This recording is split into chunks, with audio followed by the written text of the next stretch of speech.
Hello, Chicago. I'm Dr. Allison Arwady, Commissioner at the Chicago Department of Public Health. Today is Thursday, January 14th, and we are back to answer your COVID questions live on Facebook as well as Twitter. You can put your questions directly into the box below. You can also use the hashtag AskDrArwady on either Facebook or Twitter.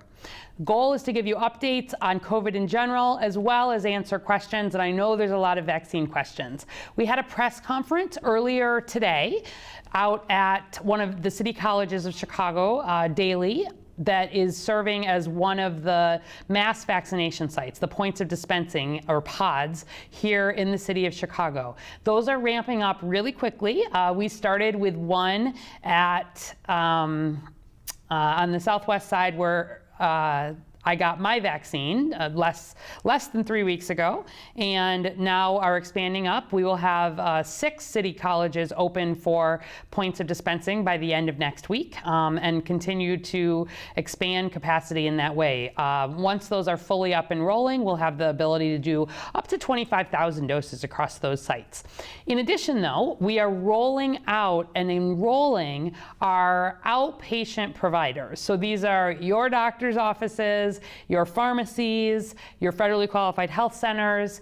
These are the partners who have been receiving vaccine to vaccinate their own healthcare workers, but as we start to move ahead, we'll be able to start vaccinating Chicagoans who are over 65, especially those with underlying health conditions. So we released some guidance yesterday, which was good news for some people, but also raised a lot of questions. So I think I will just directly read from some of that and then see what other questions are coming in, and then we'll look at the data. So our goal always is to ensure that as soon as vaccine is getting to the city of Chicago, we are distributing it to all of our vaccinating partners, as well as out through the city-run points of dispensing. Another goal is to make sure that vaccine is being used. Vaccine is not being wasted. If you have questions about that, we can answer it. There is no context in which vaccine is being wasted in the city, but we do want to make sure that all doses that are available are being used. And so beginning on Monday, though we are still in phase 1A, vaccinating a lot, tens of thousands still, of outpatient healthcare workers, we are allowing any sites that have vaccine that would otherwise go unused, that they can begin vaccinating their existing patients who are over the age of 65. So again, we are still in Tier 1A, and all of the city's points of dispensing, the pharmacies, the opportunities for people to enroll are still being made available to outpatient healthcare workers, whether that's dentists, dental offices, physical therapists, home health workers, dialysis centers, physical therapists, and the list goes on. So beginning on January 18th, where outpatient facilities or hospitals have unused vaccine and have not identified additional Tier 1A healthcare workers, they're able to start using that vaccine for their highest risk existing patients that are over 65 years old and that live, work, or receive ongoing medical care in Chicago. That said, that does not mean that we are open for people in Chicago who are over 65 to start registering for vaccination. And that's because all of the opportunities to register are still being filled by outpatient healthcare workers. So we anticipate being able to move ahead shortly, but not yet. So I'm sure you'll have additional questions about that, but that is one of the announcements. Let's take a quick look at the data. Chicago.gov/COVIDVax, if we pull that up. So first, we can see that the positivity rate is at 10.0%, actually coming down again now, which is what we want to see. If we look at the map here, or at the graph here, I can blow it up, maybe. This is positivity. This dashed line is 5% positivity. Ideally, we want to be below that. With our second surge, we saw positivity across the city go up to about 16%, dip down to about 11%, and then came back up after Thanksgiving, dipped back down, came all the way down to about 8-9%, came back up post-Christmas and New Year's, and then now dipping back down again to 10.0%.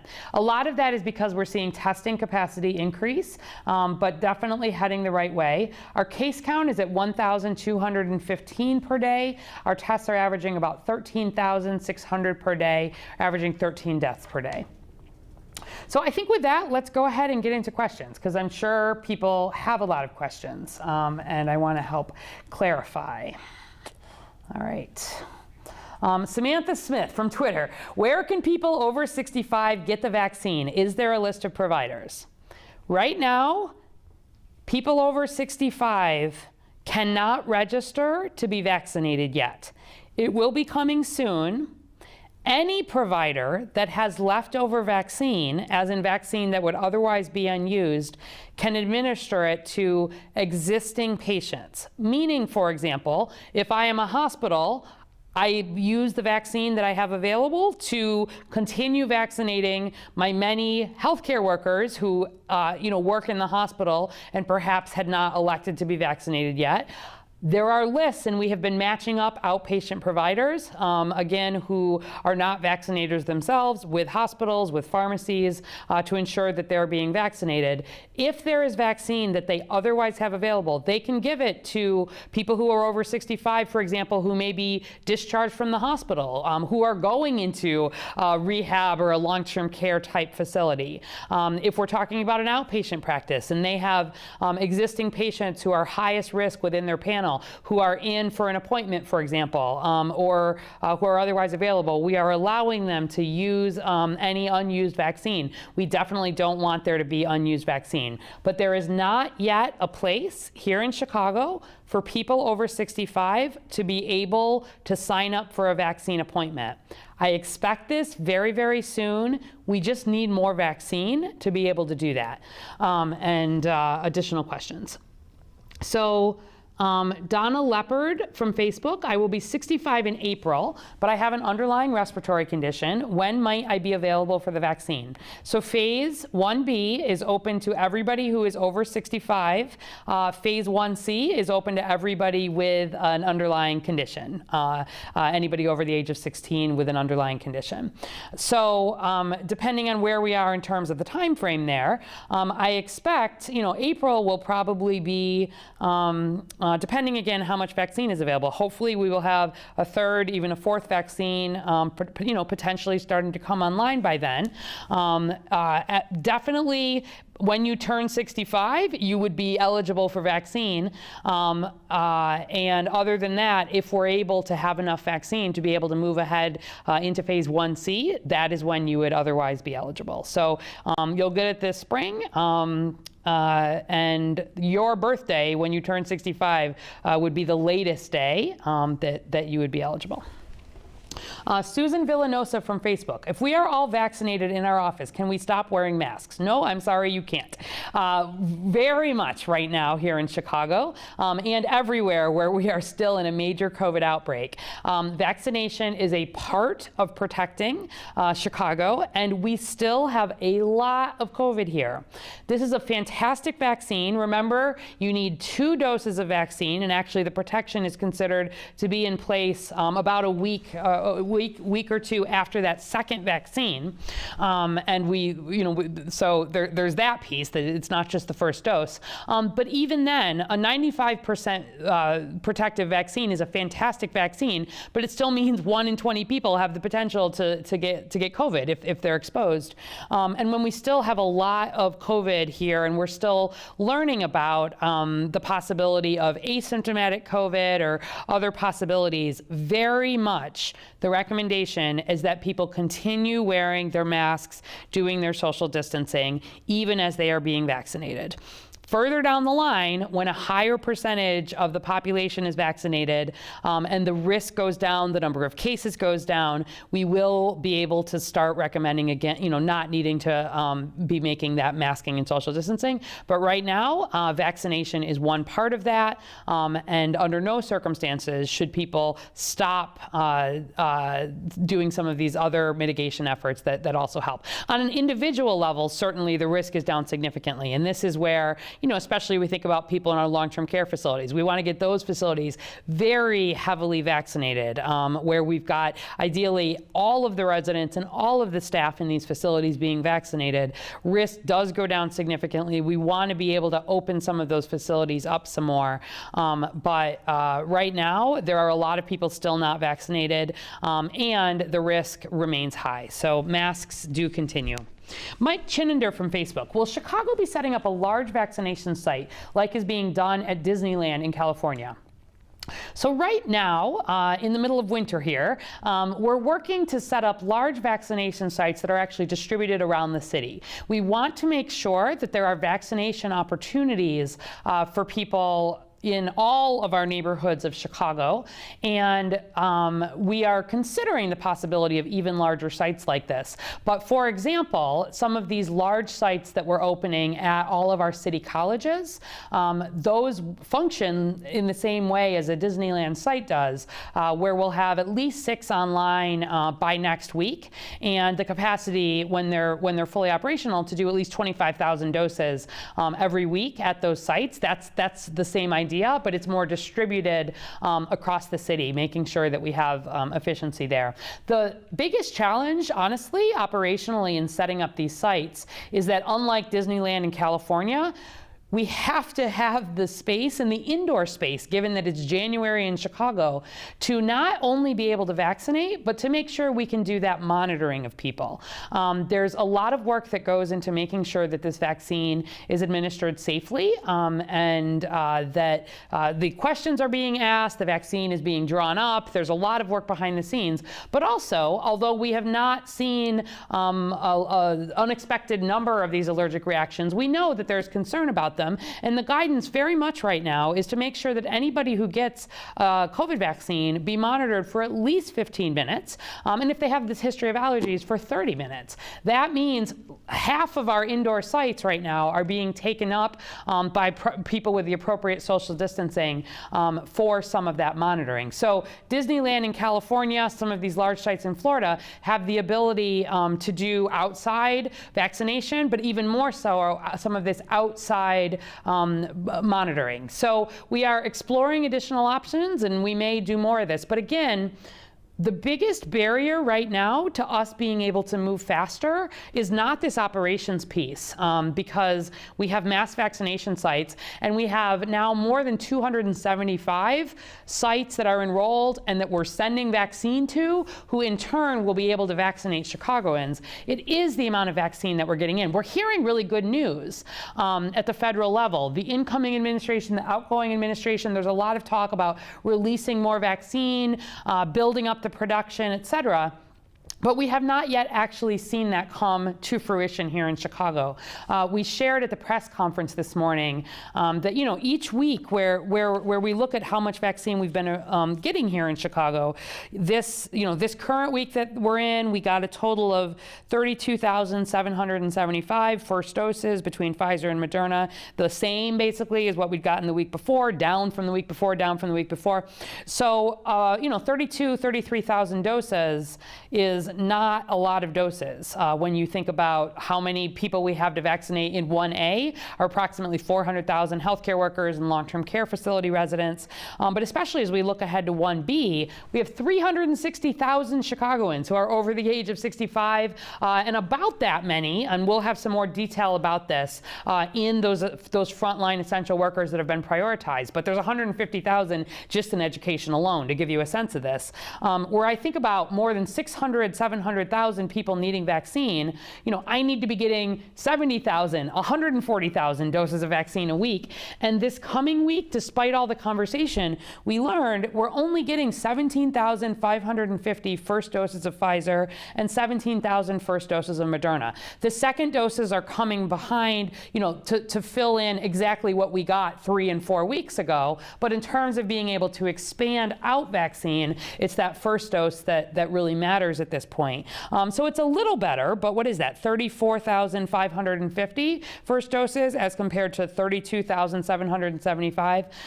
It's still not enough. So we are working hard here to build all of the capacity to be able to push vaccine as soon as it gets to Chicago and distribute it. We're also working to make sure that the demand is there, right? And so that's where recognizing that we're still having hundreds of outpatient healthcare providers enrolling every single day in terms of needing vaccine. The team was telling me just yesterday, when we were looking at, I think we had another almost 800 outpatient practices signing up to need vaccine, and then the staff that are really within those practices.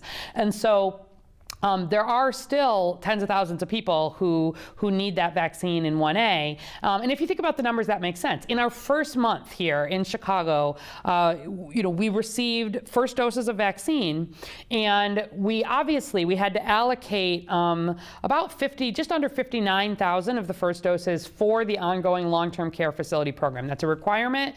We want to do that. We, again, want to make sure every staff and resident in these long-term care facilities gets their vaccine. So we had to pull Moderna doses off to do that. Those are not available sort of to the general public. We can't open those to people over 65. We can't open them to outpatient healthcare workers. They're reserved, and they should be, because they will continue to be used as we move ahead really through this next phase. But that left us just under 100,000 first doses available. We've got 105,000 hospital workers in the city alone. Not all of them raised their hand to get vaccine at the beginning, but we've got many, many more outpatient providers than we do that work in the hospitals. And so, where we still have 60,000, 80,000 outpatient healthcare workers, we're moving through them just as quickly as we can. And again, looking to move ahead as soon as we can. But I want to make sure that they have their appointments. They're at high risk. They can't keep their distance. They're important where we think about keeping our health system moving. Okay. Patty Graff from Facebook. What will the physical component of getting your vaccination look like? My 95-year-old mother may find it difficult depending on the details. Okay, really good question. So your 95-year-old mother, most ideally, will get her vaccine from her medical provider. That is our ultimate goal, and that's why, in addition to standing up mass vaccination sites and getting all of these pharmacies from all the different chains enrolled, we're working hard to get outpatient providers enrolled in the city of Chicago. They are who your mother would go to probably if she needed a flu shot or a shingles vaccine or any other vaccine. And her experience would therefore be very similar to what she would get through her regular healthcare provider. She might get it in the setting of a regular appointment. She might get it through the laboratory. She might get it through a vaccine clinic that her own clinic has set up. All clinics will do this slightly differently, but it would be very similar to what her experience would be. One thing that would be different is, again, right now, we are ensuring there's been extra training for all of those healthcare providers to make sure that before they administer vaccine, they know how to draw up the doses. There's good understanding of the storage that's needed, and that there is this requirement to monitor people for at least 15 minutes or 30 minutes if there's a history of significant allergies. And so your mom, if say she got that vaccine, they would have her stay in the clinic for at least 15 minutes until she went home. If she came to another setting, say, I'm presuming a 95-year-old probably has a healthcare provider, and again, that would be our first goal. But say her healthcare provider is very small, isn't going to be a vaccine administrator, she could sign up for a vaccine at a pharmacy, or possibly down the line at our points of dispensing, although a lot of those are going to be for essential workers. In which case, this would be by appointment. We don't want your 95-year-old mother first come, first served, stand in a line for 12 hours on end. She would make an appointment for a specific date and time at a pharmacy, for example. And then though there's been a lot of work behind the scenes to make sure that there's the appropriate social distancing, monitoring, the medications available in case somebody had an allergic reaction. We're working really hard to make sure that all vaccine administration in the city of Chicago is safe, first and foremost.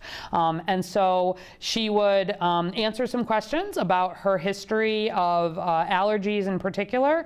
She would have pre-answered some questions She would have to provide not identification. I don't know if she's, we're not requiring a printed identification, but she would need to give us her name, her date of birth, and her address, and her race, ethnicity. We do use that to keep track of what doses people are getting, to make sure that they get the second dose appropriately. Only public health has access to that data, but we do use it to monitor what our uptake is like across the city. And those are the questions. And then she would get the dose from a registered provider who's been trained, most commonly a nurse, but it could be an emergency medical service, like a paramedic.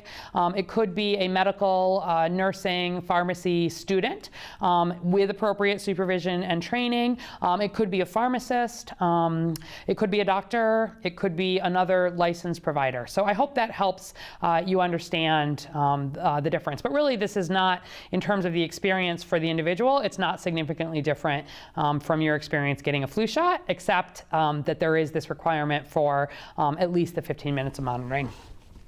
Gina Munoz from Facebook. Will it be available to children heading back to school? Not yet. The vaccine has not yet gotten authorized for anybody under the age of 16. Pfizer vaccine has been authorized for people 16 and older, Moderna for 18 and older. That is based on the trials that were done. There were not children in those trials. And part of this is because children do take some different approaches when it comes to the trials. They very well, especially younger children, may need different dosing. We need to understand immune systems are very different. Particularly, your immune system really grows with you. The immune system of a very young child is often quite different from an elementary age child, is often quite different from a teenager. And so there are already trials underway, particularly for those 12 to 17-year-olds, but they're not done yet. I don't expect them to be done, realistically, probably until sometime this summer. And it may be even after that when the younger children, the safety data is done. Again, we have to make sure every vaccine has, first and foremost, excellent safety data. No circumstance do we want any vaccine being used that has not had all of the safety steps that are used for every vaccine, every medication here in the United States. The COVID vaccine is following those same steps. And I know speed is important, but safety is even more important. And then we want to make sure that the immune response is predictable in children like it is in adults. L.O. Sanchez from Facebook. When will educators be vaccinated? And when will the rollout of vaccinations be accelerated with the new Biden administration? Okay, so already, healthcare workers who work in educational settings are eligible for vaccination. So we are working, I know, for example, this week, these are some of the outpatient healthcare workers that we're talking about that we're still working on vaccinating. There are nurses and other healthcare workers who work in educational settings across Chicago who are being vaccinated. They, in turn, will, in most cases, be doing the vaccinating then for their colleagues once we are in phase 1B. Educators, including daycare workers and K through 12 teachers and other school staff, have been called out at the federal, state, and city level as a priority group for vaccination in phase 1B. This is not going to start until February at the very earliest for these groups. And again, this is just related to the vaccine that is available. So right now, starting Monday, we are opening, if there are unused doses, for healthcare providers to make the decision to use those for existing patients.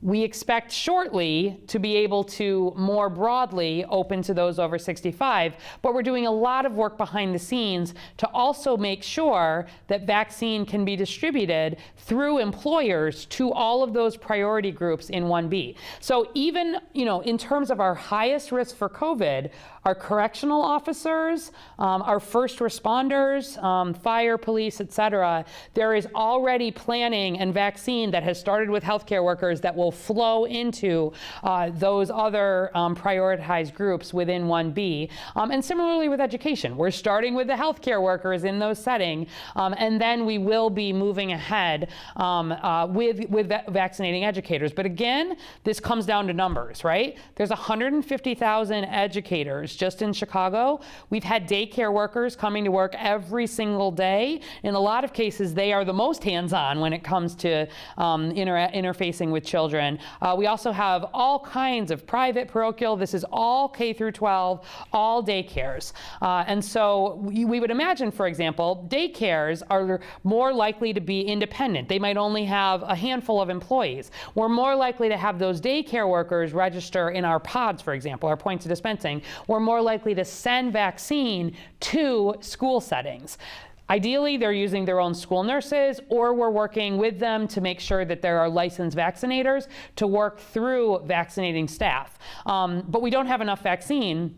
You know, if I'm getting 30-something thousand doses of vaccine between people over 65 and the frontline healthcare workers. So although we're likely to start on these educators likely sometime in February, it will take time. Every week we'll push additional vaccine to these settings, just as we're doing. We'll be pushing additional vaccine to all of the providers that will be working on those over 65, and we'll be pushing vaccine, adding really in a week-by-week basis through these educators. So it's going to be a process. You know, over a few months here of getting a vaccine into educators. Remember, you need a second dose, so it's a process. But that will be approximately when it's happening. And will the rollout be accelerated? I am very hopeful about that. Again, we're hearing a lot of good conversation about this, and I am very hopeful. You know, what's the date today? The 14th. You know, a week from now, or 2 weeks from now, the amount of vaccine, first doses, that is coming to Chicago, I am very hopeful that that will go up significantly. As that goes up significantly, we can push that vaccine out. We can have more public points of dispensing open.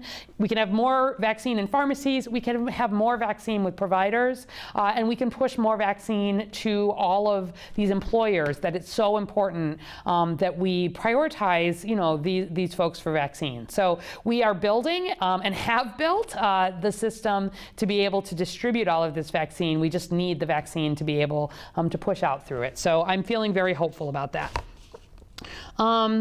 Okay. What else? Mindy Baker for Facebook. Is there a timeline for vaccinations?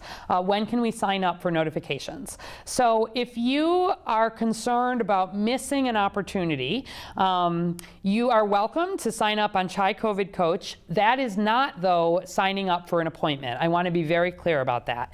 We will send you a text message letting you know through that group when there are appointments that are available for you to sign up for. But again, there are not appointments available for you to sign up for, and the healthcare providers are using existing patients only if they have unused vaccine. This will be coming shortly, and we'll be sharing when that is available. Joan Cincy from Facebook. I understand that when healthcare workers don't show up for their appointment, that the vaccine is tossed in the garbage since it's outside of refrigeration. Tons are being tossed. Why not set up alternatives for others to get? Okay, Joan, thank you for that question, because that could not be further from the truth. So let me explain in some detail what is happening here. No vaccine is being wasted or tossed in the garbage. No vaccine is being tossed in the garbage or wasted in the city of Chicago. So I think where this is coming from is there's been a lot of conversation about the logistics of this. So let's talk about Pfizer, for example, which is the more complicated logistics challenge. Pfizer sits in this ultra cold storage. Pfizer vaccine can sit in ultra cold storage for 6 months, no problem. So hospitals, the Chicago Department of Public Health, have capacity to hold vaccine. We can hold vaccine if, for some reason, we don't have people to give it to for 6 months. So no vaccine at this large level has been a problem. Secondly, when we take vaccine out of ultra cold and into this refrigerated state, there are 5 days to use that vaccine. So we've been working carefully, as have the hospitals. This is part of why we use registration, making sure people are registered. And so if I have 200 people registered for vaccine, I'm taking out of refrigeration, 200 doses, knowing that these are the people. We also, in all cases actually, do have a backup pool. So in our own points of dispensing, just to give you a sense of what this looks like, we are vaccinating the outpatient healthcare providers, the dentists and the physical therapists and the school nurses and the morticians, the home health aides that are enrolled and are signed up. If people do not show up at our pods, we use unused vaccine to vaccinate the people who are working in those vaccinating pods. We, of course, want to get those people vaccinated. The nurses, the people who are registering folks, we have a goal of ensuring those people are all vaccinated. But instead of using appointment slots for them, we use any unused vaccine in those individuals. There are similar plans in place at all locations to ensure that no vaccine is going to waste. And then finally, once you puncture a vial, once you start actually using a vial for Pfizer, for example, you have 6 hours. So that's where, yes, you have to make sure that you are having vaccine to give to people. But it is not complicated to find 5 doses to give vaccine as long as your planning has been good. Allowing healthcare providers to use any unused vaccine is not about not having vaccine go to waste, because no vaccine is being thrown away in the city of Chicago. It's about ensuring that if, for whatever reason, an outpatient healthcare worker doesn't sign up for, doesn't show up for an appointment, as you note, or a healthcare worker changes their mind and says, you know what, I don't want to get vaccine, or if for whatever reason, their appointments do not get filled. That's not broadly what we are seeing. I want to be very clear about that. But if we were to see that, we don't want vaccine going unused. Unused is different than waste, but we don't want it going unused either. In which case, we're then saying go ahead and move ahead to those over 65, who are at highest risk for COVID. So I hope that helps clarify this. There is no vaccine being tossed in the city of Chicago, and moving ahead and giving another outlet beginning next week for any unused vaccine helps us ensure that vaccine is not being unused. Brent Cabernet from Facebook. What about education staff who do not have a primary doctor? What do we need to do to get on a list, or will schools be partnered with healthcare providers as a whole to get vaccinated, like flu shots? Thank you. I love that. Like flu shots. This is how I want people thinking about COVID vaccine, because the ways in which we push flu shots out across this city are very similar to how we will be getting Chicago vaccinated for flu. The whole country, we vaccinate about 100 million people for flu every year. So we want to build on those systems as much as possible. So education staff, we are not open to educators broadly at this point. You don't need to do anything to get on a list. And we will be working with all of the K through 12 and the daycare providers here in Chicago. There's a lot of work and planning underway, like tons of it, about the logistics here, that as we get through the healthcare workers in the educational setting, who are now in the process of being vaccinated, they become the vaccinators for their colleagues. This is the principle across all of our outpatient settings. And we will be working to bring vaccine to the people who are employed on our priority list. So we will be bringing vaccine to correctional settings, to police and fire, to public transit workers, to grocery store workers, to educational settings, to the food and agriculture, to the manufacturing, particularly the settings where we've seen outbreak, and then planning around the postal workers. So you will have the opportunity. Yes, you can get vaccinated through your healthcare provider always. You can do that. But we'll be working to lower the barriers always for these groups where we've seen significant COVID risk or that are just really essential to the functioning of society. So I hope that helps clarify that. We are well aware that there are people in Chicago who don't have primary doctors, and we know that that is more concentrated on the west and south sides of the city. So we're working really hard. You'll hear a lot more about this this, but we're building on the Protect Chicago outreach work that's already happening to make sure that people who don't have primary care doctors have opportunities to be vaccinated down the line, whether that's in pharmacies, in points of dispensing near where they live, eventually more of the mobile type, smaller vaccination sites as this continues to roll out. But rest assured, just as, you know, it's interesting because my email box is full right now of a lot of people who are over 65 who are pushing very hard that they want vaccine now. And I want you to get vaccine just as soon as you can. But I am also getting desperate emails from outpatient healthcare providers who are still saying, I still don't have an appointment. I still haven't been vaccinated. Like, don't forget about me. And so in the same way that we are not forgetting about the outpatient healthcare providers and ensuring that they have the opportunity to get appointments made, we will not be forgetting about educators. We will be making sure that you are part of that rollout. It's a priority group for us once we are into 1B. The more people recognize that this is going to be like flu vaccine rollout, I think that will help people understand. The city of Chicago stands up mass vaccination sites for flu, but it's a small piece of how we vaccinate this city for flu. Most flu vaccine is given through providers, through pharmacies, and through employers. And we're using those channels that work really well for us here in Chicago. We have some of the highest childhood vaccination rates in the country. We want to use those systems that work. We're building them. We have, hundreds of providers enrolled already. We're bringing strike teams to the settings where people can't leave to get vaccine. And I am very, very confident in the work that we have done and that we're continuing to do. And we want to be safe and we want to be organized about this. So I hope that helps. Sandy Steins from Facebook. Will pharmacies be vaccinating grocery store employees? Potentially, pharmacies may help.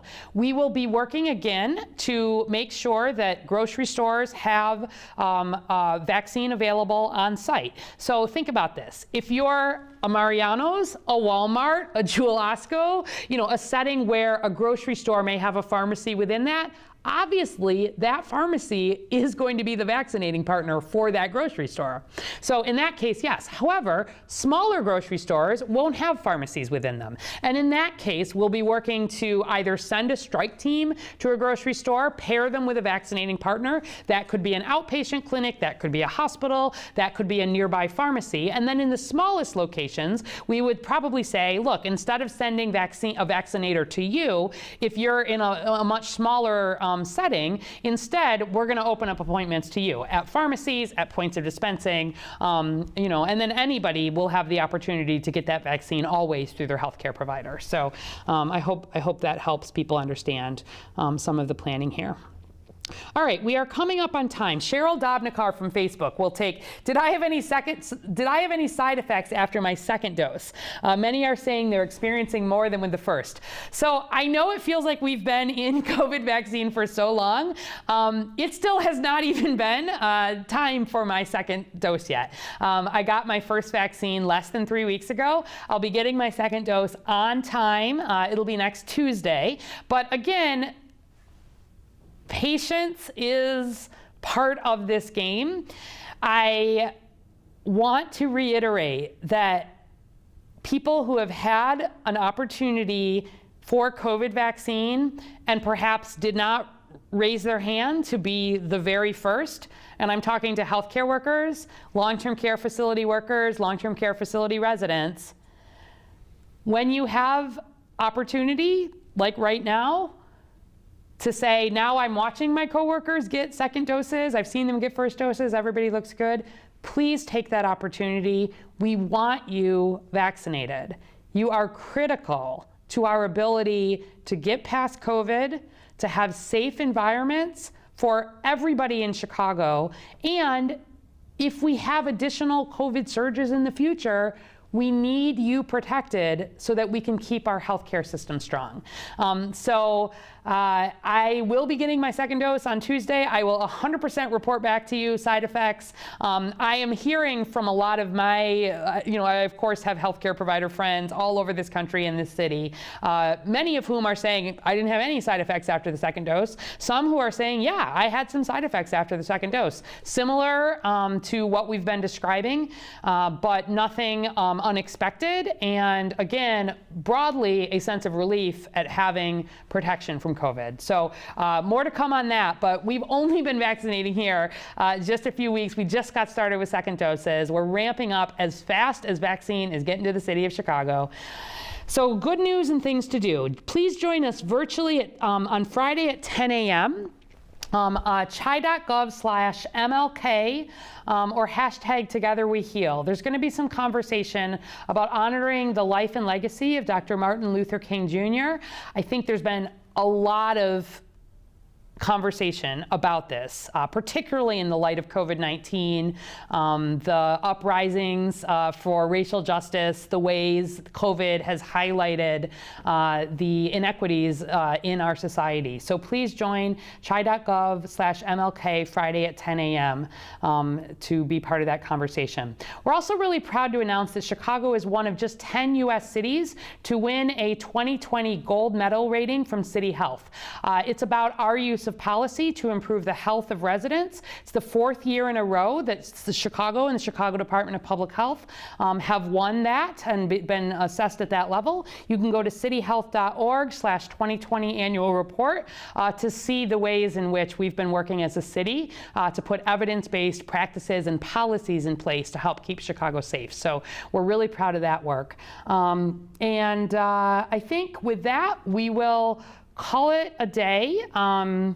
We'll be back next Tuesday to answer your questions directly. There will continue to be information updated on the website. I know that this is a time where people have a lot of questions and everybody is feeling anxious about when can I get my COVID vaccine. I pledge that we will be transparent with you about how much vaccine is coming in, expectations around when we project we'll be able to make vaccine more widely available. We will shortly be able to make this more widely available to people over the age of 65, as well as those frontline essential workers. But it is going to be a process over weeks to the next few months as we roll this all out. And as more vaccine becomes available, it just lets us speed up the process. That is the main thing really at this point holding us back. So we're excited that we'll be able to have some of that first, if there are unused doses available starting from next week, and we'll move on from there. Please, if we didn't get to your question, check online. We update that every day as well. We'll be back next Tuesday and at 11 a.m. Please, in the meantime, keep doing the things that you know work. Keep having the conversation so that you feel confident about getting vaccine when it's your turn. Thanks. See you Tuesday.